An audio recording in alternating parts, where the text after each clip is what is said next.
આપણે ચરિત્ર તો ચાલી રહ્યું છે ચંદ્રસિંહજી રાઠોડનું, પણ વચ્ચે એક જયદયાલ ગોયંદકાજીનો પ્રસંગ લેવાની ઈચ્છા છે. એ પ્રસંગ નવો છે અને મહાપુરુષોની શું મહિમા છે, એ મહાપુરુષોની મહિમા આ પ્રસંગ ઉપરથી છતી થાય છે. તો એ એક આપણે પ્રસંગ લઈએ કે જયદયાલ ગોયંદકા અને એના એક ચાચાજી હતા, એનું નામ હતું બદ્રીદાસજી. એટલે આમ તો એ જયદયાલ ગોયંદકાજીના ચાચાજી થાય, પણ બેયની ઉંમર હરખી હતી ને એટલે બે જણાને મિત્રની જેમ ભળતું. બદ્રીદાસ જયદયાલ ગોયંદકાને જયદા કહીને બોલાવતા અને જયદયાલ ગોયંદકા બદ્રીદાસને બદ્રુ કહીને બોલાવતા. બે વચ્ચે એવી મિત્રતા હતી એટલે એકબીજાને તુકારે પણ બોલાવતા. તો બદ્રીદાસ ગીતા પ્રેસ ગોરખપુરમાં કામ કરવા માટે આવી ગયા હતા. ગીતા પ્રેસ ગોરખપુરમાં કામ કરે અને ત્યાંનો પ્રસાદ લઈએ અને મજા કરે. તો જયદયાલ ગોયંદકાને એ ભગવાન જ માનતા કે અમારા જયદયાલ ગોયંદકા તો સાક્ષાત ભગવાન જ છે, અને ભગવાન માનીને એમાં ભાવ રાખતા. એટલે જયદયાલજી ભેગું એને બહુ ગમતું બદ્રીદાસજીને. તો એકવાર બદ્રીદાસે કીધું જયદયાલ ગોયંદકાને કે આજે કે હું રાત્રે તમારી સાથે સુઈ જાવી, કે મને એમ ઈચ્છા છે કે આજે હું તમારી સાથે સુવી કે. તો જયદયાલ ગોયંદકા કે ભાઈ મારા કમરામાં તો જગ્યા જ હોય છે, કે ગમે ત્યારે તમારે સુવા આવવું હોય તો આવી શકો છો, કઈ વાંધો નહીં કે મારે તો અહીંયા જગ્યા જ હોય છે, કે ચિંતાની કોઈ વાત નથી. એટલે પછી એને બોલાવી લીધા અને રાત્રે બદ્રીદાસજી જયદયાલ ગોયંદકાની બાજુમાં સૂતા. તો સૂતા ને જયદયાલ ગોયંદકાની બાજુમાં એને એટલો હરખ થતો હતો, એટલો આનંદ આવતો હતો કે જયદયાલજી જેવા મહાપુરુષની બાજુમાં હું આજે હૂતો છું. જયદયાલ ગોયંદકા સાક્ષાત વિષ્ણુ ભગવાનનો અવતાર છે એમ માનતા, સાક્ષાત વિષ્ણુ ભગવાન જ છે એવું બધા માનતા, ભગવાન જ માનતા. અને કે આજે ઈ વ્યક્તિની સાથે મને સુવા મળે છે, મારા કેવડા મોટા સૌભાગ્ય છે. એટલે બદ્રીદાસ ગોયંદકાને હરખના કારણે છે ને નીંદર નહોતી આવતી. એટલે પડખા ફરતા હતા, કઈક આમ પડખું ફરે, કઈક આમ પડખું ફરે. ઓલો ચિંતનનો આનંદ હતો ને, એ આનંદના કારણે એને છે ને નીંદર નહોતી આવતી. તો નીંદર નહોતી આવતી ને આનંદના કારણે તો ઈ આમ પડખા ફરતા હતા. તો રાતના 1 વાગે જયદયાલ ગોયંદકા ઉઠ્યા, લઘુ શંકા કરવા માટે ઉઠ્યા. પછી જયદયાલજી લઘુ શંકા કરવા ગયા. લઘુ શંકા કરીને પાછા આવ્યા ને એટલે કીધું કેમ બદ્રીદાસ નીંદર નથી આવતી? તો તમારા ભેગો સૂતો છું ને, કે આનંદ જ એટલો છે કે મને આવું સૌભાગ્ય મળ્યું કે તમારી બાજુમાં મને રાત્રે સુવા મળ્યું. કે આનંદ જ એટલો આવે છે ને કે નીંદર નથી આવતી. કે તો જયદયાલજી ગોયંદકા કે અચ્છા નીંદર નથી આવતી તો શું વિચાર આવે છે મને કયો ને. બે વચ્ચે સત્સંગ ચાલુ થઈ ગયો. નીંદર નથી આવતી શું વિચાર આવે છે? તો કે બદ્રીદાસ કે મને વિચાર ઈ આવે છે કે કાનુડાએ કોઈ દી સખાઓને એમ નથી કીધું કે સખાઓ તમે મારા કૃષ્ણ કૃષ્ણ નામનો જપ કરજો, સખાઓ તમે મારા નામની માળા ફેરવજો, સખાઓ તમે મારું ધ્યાન ધરજો, તમે મારું ભજન કરજો, તમે સંધ્યા પૂજા કરજો, પાઠ પૂજા કરજો. આવું તો કઈ કાનુડાએ કીધું નથી સખાઓને. ખાલી સખાઓને કાનુડાએ ભેગા રમાડ્યા, ભેગા જમાડ્યા અને ભેગો આનંદ કરાવ્યો, મોજ મસ્તી કરાવી, પણ કોઈ દી કાનુડાએ સખાઓને ભજન કરવાનું જ ન કીધું. તો જયદયાલ ગોયંદકા કે જે સાક્ષાત ભગવાન હારે ઉઠક બેઠક કરતા હોય અને લીલા કરતા હોય એને વળી શું ભજન કરવાનું હોય? તો પટ કરતા બદ્રીદાસ કહે છે કે અમારા માટે તો તમે ભગવાન છો. કે તમારા કહેવાથી અમે ગીતા પ્રેસ નું કામ કરીએ છીએ, તમારા કહેવાથી જ અમે અહીંયા રહીએ છીએ, તો તમે શું કામ અમને એમ કહો છો કે બદ્રીદાસ તારે નામ જપ કરવા પડશે, બદ્રીદાસ તારે ભજન કરવું પડશે, બદ્રીદાસ તારે સંધ્યા પૂજા પાઠ કરવા પડશે, આવું શું કામ અમને કહો છો? તમે તમારા ભગવાન છો. તો આવું કહેવાનું કારણ શું? ત્યારે જયદયાલજી હૈસા અને હસીને કહે છે કે ગુપ્ત વાત કહું છું કે મારા સંગમાં રહીએ છીએ એને કઈ ભજન કરવાની જરૂર નથી, જરૂર જ નથી. કારણ કે મારા સાનિધ્યમાં રહે છે જયદયાલ ગોયંકા કહે. પણ બદ્રીદાસ આપણે ભજન કરવું પડે, કારણ કે આપણે ભજન કરશું તો આપણા દેખા દેખી પાછલા લોકો પણ ભજન કરશે. દેખા દેખી પાછલા લોકો પણ ભજન કરશે, નહીતર પાછલા લોકો કઈ ભજન નહીં કરે. એટલે એ ભજન કરે એટલા માટે આપણે ભજન કરવાનું છે.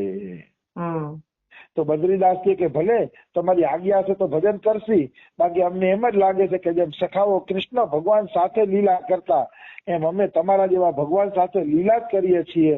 એટલે અમને એવું નથી લાગતું કે અમારે ભજન કઈ કરવું પડે કે, પણ તમે કહેશો તો અમે કરશી. લોકોની શિક્ષા માટે પણ અમે ભજન કરશી. તો આ પ્રસંગ મેં આજે વાંચ્યો તો મને હૃદયમાં ચોંટી ગયો કે આ મહાપુરુષોની મહિમા છે. મહાપુરુષો સાક્ષાત ભગવાન છે. એના ભેગું રહેવા મળે, ઉઠવા મળે, બેસવા મળે, આખો દિવસ એનું જીવન જોવા મળે, તો તમારે અલગથી શું ભજન કરવાનું રહ્યું? તમે ખુદ ભગવાન જેવા મહાપુરુષનું જીવન તો જુઓ છો એમ.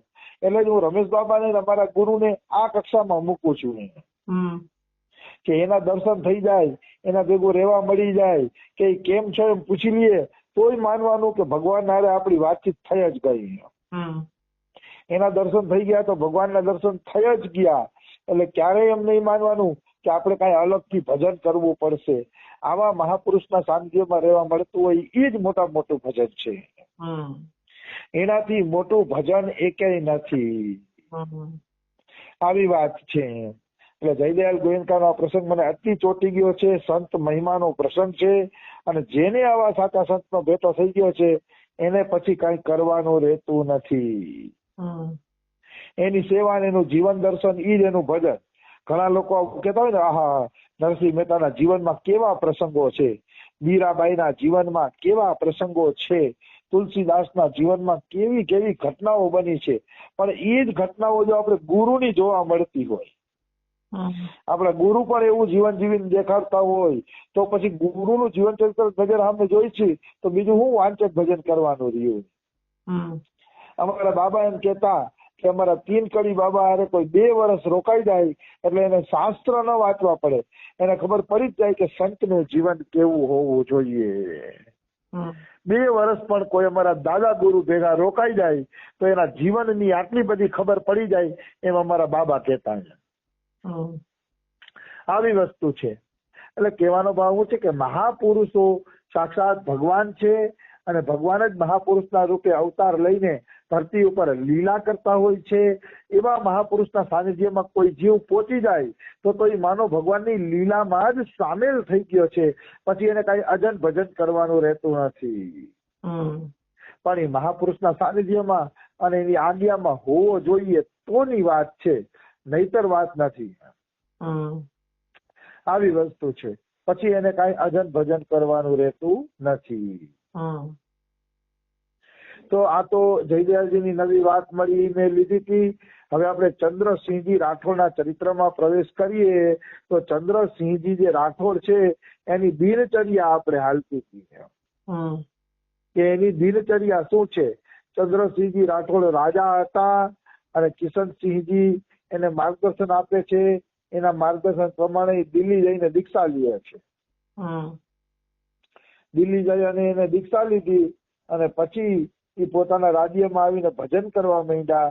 તો શું ભજન કરતા એ આપણે જોઈએ. સવારે 3:30 વાગે ઉઠી જતા અને 3:30 થી 7 વાગ્યા સુધી હરિકીર્તન કરતા. 7 થી 10 વાગ્યા સુધી રાધા કૃષ્ણના વિગ્રહની સેવા કરતા, એકાદી કલાક ભાગવત કથા કરતા, અને ગોપાલ સહસ્ત્ર નામનો પાઠ કરતા.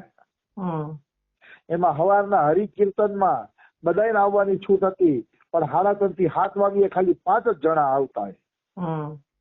7 થી 10 વચ્ચે જે કલાક એક ભાગવત કથા થતી એમાં ઘણા બધા માણસો આવતા.